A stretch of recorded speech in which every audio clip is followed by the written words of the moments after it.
My next guest is an attorney and family games night aficionado, turned entrepreneur, founder, digital marketing expert, coach, and CEO. He trains sellers to accelerate pipeline with meaningful virtual conversations using social media. He focuses on helping professionals overcome barriers to successful virtual selling, as well as helping entrepreneurs with more than 50 marketing and sales professionals to manage global sales transformation at scale. Please welcome to Scale Your Sales podcast, Lenwood Ross. Hello. Hello. Hello. Thank you very much. I appreciate you inviting me to be here. Well, first of all, I wanted to talk to you about, we're all kind of living through a pandemic and hopefully we can see the light at the end of the tunnel. How have you adapted your business to support your clients in this period? Oh, okay, great. Thank you. That's a great question. So our focus is really on business transformation. And so specifically, we focus on mission critical behavior change rather than just knowledge. So we want to change people's behavior, not just change what they think. And to that end, we even before the pandemic, we saw the trend towards everything virtual. And so we were really preparing for that. So the pandemic really accelerated the things that we were doing, right? And we were focused really on two areas in particular. One was social selling, but not just, how do you train one person, but how do you get a whole organization going in a different direction in terms of their sales activity. And obviously that turned out to be prescient with the pandemic, everything going virtual overnight. So, everyone found themselves being forced to be more social. And the second thing that we were focused on was virtual training, right? We saw a real trend in virtual training, and we decided to focus, I guess you would maybe call it the higher end of the market, on this experiential learning, which we're now seeing in some of the major management consulting firms and research advisories talking about both of those trends a lot. Excellent. So I just want to understand how you do your virtual training. So, in a virtual world, you were already on virtual, but right. Actually, like you've upped a gear on the virtual training of how to enable companies to be more socially relevant and access their customers. Is that right? Yeah, that's absolutely right. So when you think of most people, when they think about virtual, they're really thinking about e-learning. Okay, and that's just where you might watch a video, or you're going on to a Teachable or some platform like that, and you're getting new information, right? And you take that new information and you go off and do something with it. What we're doing is a little bit more involved in that. It's a lot more involved, actually. It's mixed media, hybrid training. So there's live portions, there's video, there's mission, they call them missions, but they're activities where as you're learning, or I should say, as you're doing your job, you're learning something new that's applied in the job. So it's applied learning, but it's in an environment where you're collaborating with your colleagues. And it's through that collaboration and exchange of ideas while you're learning and doing that really accelerates the change, right? Because a lot of times if you're doing e-learning, you don't necessarily have to change your behavior. You're just learning something new. Here, especially with virtual training, there really is, I should say with virtual selling, there really is changed behavior. Sellers need to do different things in order to be successful at virtual selling. So that's the big difference with the training that we use. When we were allowed to do speaking, you know, you can imagine you're out and you've got 100 or 1,000 people in front of you and you're speaking, but really the next week, how much of what you say will they remember? You may get a standing ovation, but how much, if you don't even remember 10%, you're not even going to do 10%.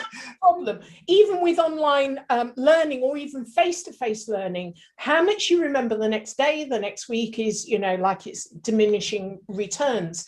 And so I really like that you get people to do activities in order to embed that learning and make it so that they're in the job, so that they can apply what they're doing in the job. They're more likely that is going to change behavior.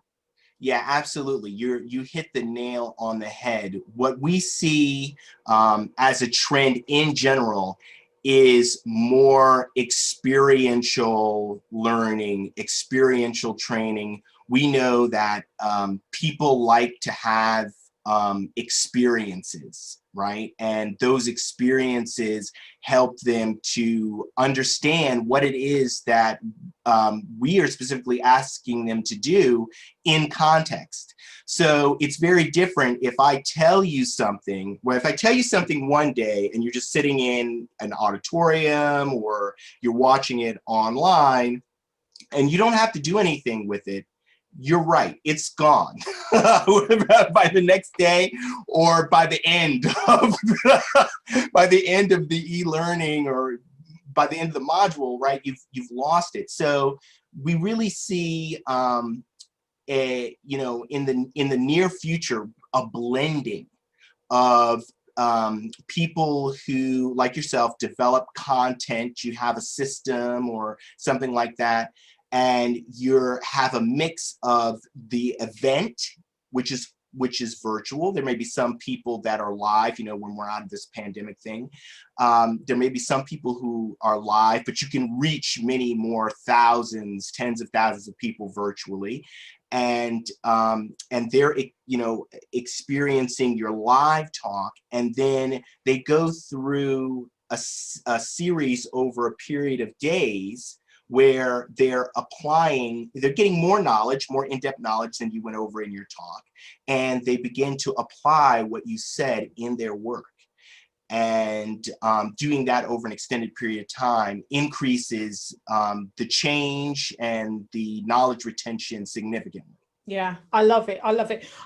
Before our kind of virtual lockdown, all of the work that I did with companies, so, you know, it might start off with a speech presentation or a workshop or something like that, but I will not book it unless they agree to doing ongoing development, because actually the results come from the ongoing development. You're absolutely right, picking up on what you said, is that after the main event, you will revisit some of the learning and help to embed that. So you're asking them questions so you know what bits they got and what bits they didn't get, and make the connections for them and ask them questions about what's happening in their real world. And then that's when the light bulb switches on.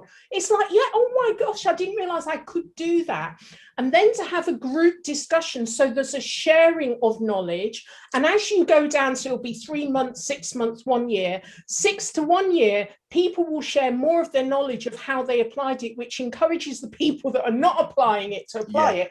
I love the results. I got a company in less than 9 months to grow by 6 million, in excess of their kind of 5 million budget in 1 year. And that was from that ongoing learning and applying. So you doing this online, replicating that in a shorter space of time, that's where the real learning and results happen, not with the initial engagement. Of course, you need to have that initial learning to give them the framework, but that's not where the results are. So I love this program. Yeah, that's absolutely right. And it's so interesting because as I was developing my business model and how I was going to go about doing this, I really got to thinking about what do people really care about? And it was really as I was developing as a business leader and a seller, specifically, is, what, in, the different training, whether it's Miller Hyman or any one of these things, they talk about the benefits, right? And that's what the C-level cares about, is the benefits. But really all that any of us care about is the outcome. And we go through these processes to get to the outcome. And what I started doing was really studying why digital companies were getting really outstanding outcomes. I'm talking about beyond the fact that what they sell, they can sell virtually limitless because of the digital modality. But I really wanted to understand why they were getting such better outcomes to legacy businesses. And what I discovered is that, and this actually, it kind of ties into the earlier question that you were asking me about digital, well, the pandemic, right? So the pandemic really accelerated digital transformation. And when you could talk to different people, will tell you in 2 years, 7 years, 10 years, you hear lots of different quotes about how much digital transformation accelerated. And what I discovered is that 70% of digital transformations were failing. So, well, why are they failing? And it turned out that there are really two sides of the digital transformation coin. There's the technology side, and there's the people side. And the companies that were failing were only focused on the technology side. So implementing new technologies, marketing automation, sales automation, all these different technologies, they only focused on that. And they didn't focus on the people side. That side we call digital maturity. And so I looked for a company that was having outstanding results, that was a legacy company, that was in a digital transformation. And there is one company that stands out. It's not a digitally native company, but it stands out as having made a really huge transformation. That company is Microsoft. Obviously, Microsoft has been around for 30 years, right? And it's not a digitally native company like, say, an Amazon. So that means that it had legacy. It had a legacy way that they delivered their software, right? We used to get the disks or stuff like that for your Microsoft Word, or for the large enterprise systems, they had to be put on servers in-house. What were they doing that was different from other legacy companies? And what I discovered is that they were very focused on changing their culture. And the way they changed their culture was through this experiential learning. So there was a lot of research that I did before deciding, okay, well, how do I build a business model that helps organizations to solve this second half of the digital transformation puzzle, which is the digital maturity part? How do we change our people so that our people are better able to adapt to change? And I think what came out of the pandemic, in addition to seeing that, a lot of companies didn't have the infrastructure to support being totally digital, they realized, hey, we've got to address our people. And not just specific skills, like, for example, social selling, that's a specific skill, new activities, but also some of the softer skills that people need to be able to be more resilient in a world that changes very rapidly, with a lot of uncertainty and very high competition. Very different than the world, even 10 years ago. Yeah. Right. I agree with that.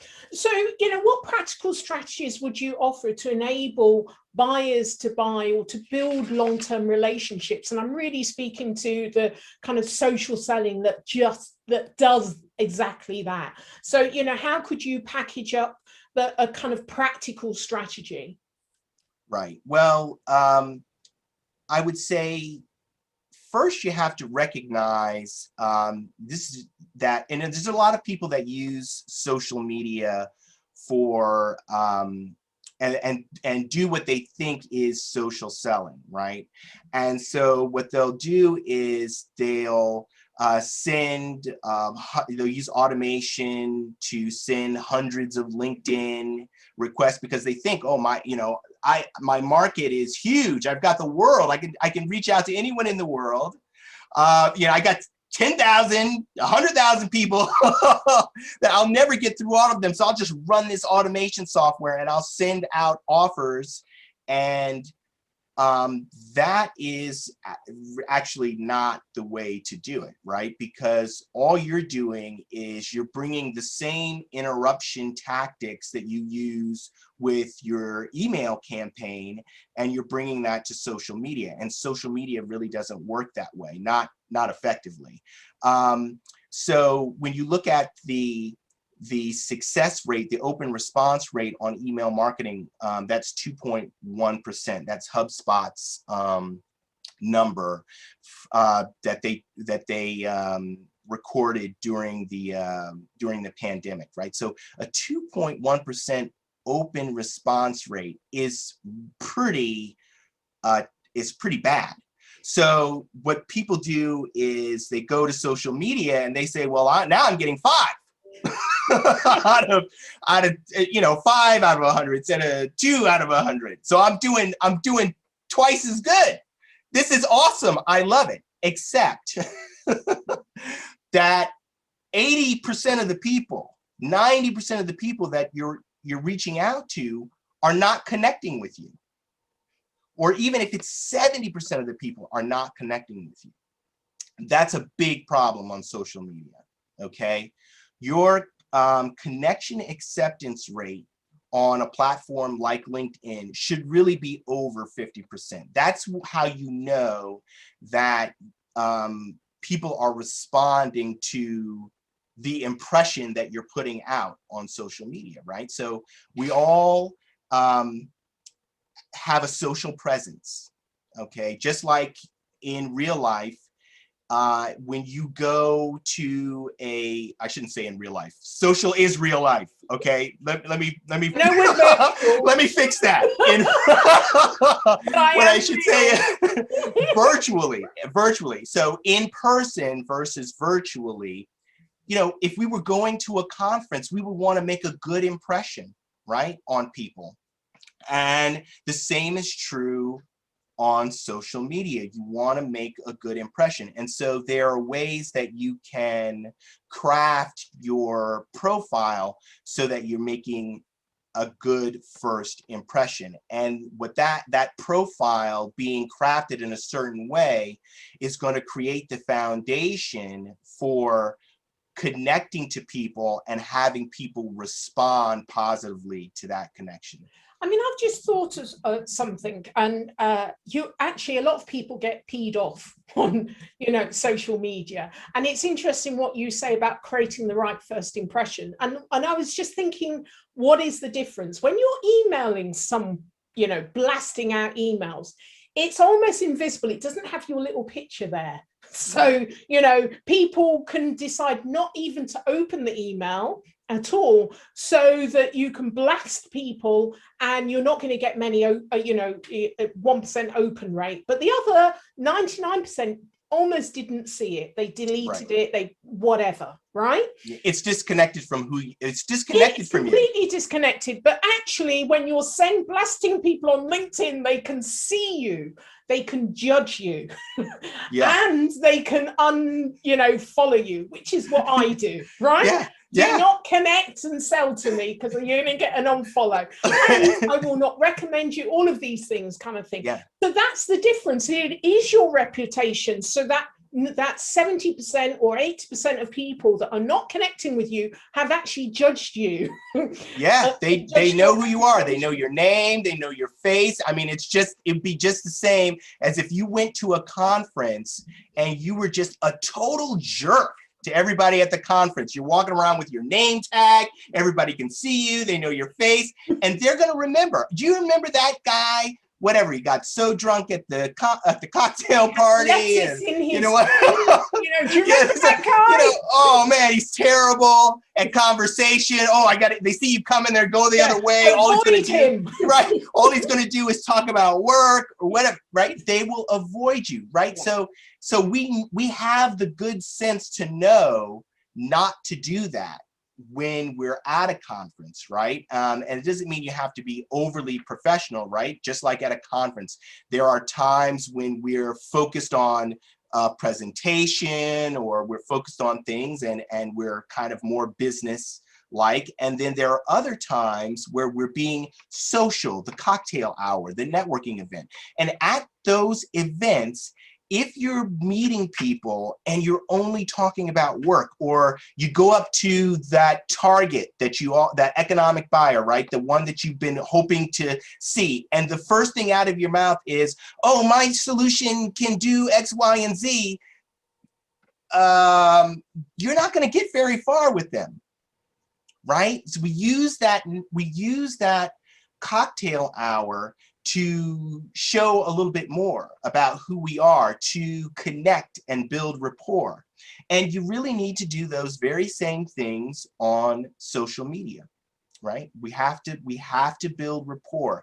We have to build relationships. But the power of social media, the technology of social media allows us to really create we can manage a much larger network, first of all, of people, right? So if you had a little black book, or, that you would keep the names of all the people that you want were in your network, you might be able to keep 250 or so names in there that we could really be on top of. But on LinkedIn, you can have the cutoff is 30,000 people, but you want to be strategic about who's in your network and what they bring to your network.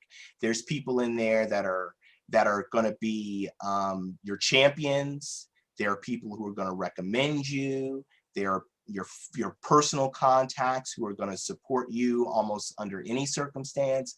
So we need to think more strategically about what we're doing on social media, and also learn the things that really a methodology, right, to turn our activities on social media into sales, which we all want, right? This is scale your sales. Okay, we are running out of time, so I'm going to ask you a quick question. Sure. Because I really want to kind of cover this with you, and I know that you're going to have some real insight around that. Your view on diversity in the B2B kind of selling industry, and I know that you've worked a lot in the kind of professional industry, coming from the kind of legal background and everything. So what's your view in how things have progressed?